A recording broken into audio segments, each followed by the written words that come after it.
Welcome Wargamers to the next update in my progress on my first company Ultramarines army.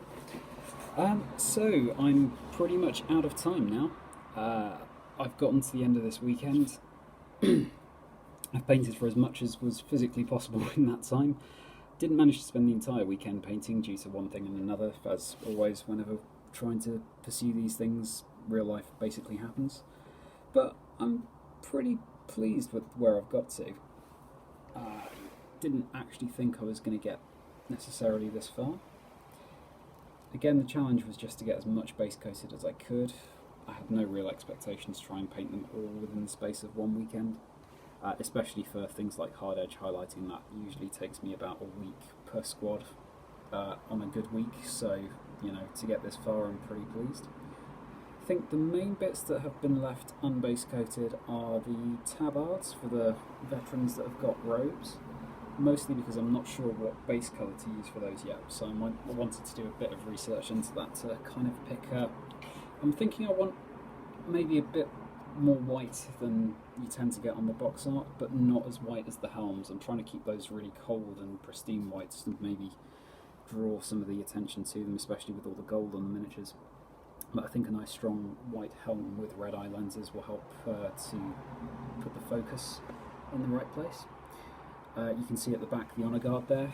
They're actually not looking too bad, all things considered, but there's still so much tiny detail on them, especially that banner bearer, but lots and lots of just little bits to pick out. There was no real way they were going to get finished. But yeah, I'm pretty happy with that. I know it's all base coats, and I know it probably all looks fairly, don't want to use the word crap, but it looks fairly basic because it is just colouring in really. There's nothing fancy going on it. The only bits that are currently making it pop are the Zenithal highlight undercoat that I used for it in the beginning.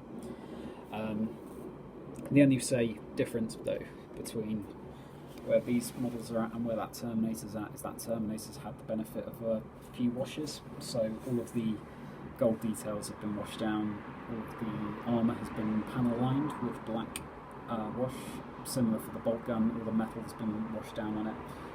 The white has also had just a few nice, really thin white coats on the helm to kind of outline it. And I need to finish off the Terminator by washing the helmet down and painting the eye lenses in.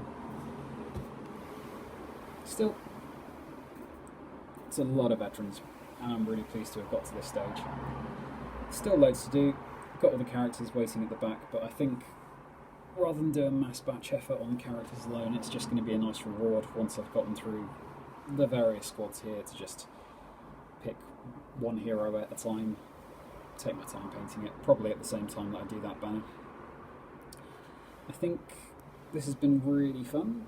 Like, I have been painting for quite some time now and basically getting a bit tired, but normally this is, I don't know how long this would have taken anybody else to do, but I'm not a particularly fast painter, so this is pretty good progress for me. Overall, aim is to finish off the basic squads, pick one of the heroes, get them painted up and added onto it too, and then when it's all done and dusted and based, I'm planning on using Valhallan Blizzard to give it a sort of Ice World themed base.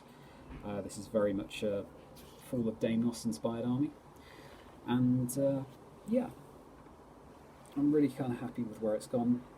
Really thrilled about the idea of actually adding more veterans to this. I've got some of the Vanguard jump pack veterans at home, and my family home rather than here, and yeah, just might add a unit of assault Terminators once I've finished this tactical Terminator unit. See how we go. I'm going to try and focus on finishing this first before I advance the army any further. Anyway, let me know in the comments if you've enjoyed watching this. Just because it's the end of my kind of weekend of being able to focus painting on them doesn't mean I'm going to stop doing them. I've got, you know, I normally try and paint sometimes in the evenings, so if people have enjoyed watching this so far, I will carry on and you can try and see the army all the way to its finish. If I do actually finish the army, I'll try and do a showcase video of it as well. But yeah, let me know what you thought in the comments, whether you've got any tips for painting Ultramarines, whether you've done a first company force yourself, and until the next video, courage and honour. Enjoy!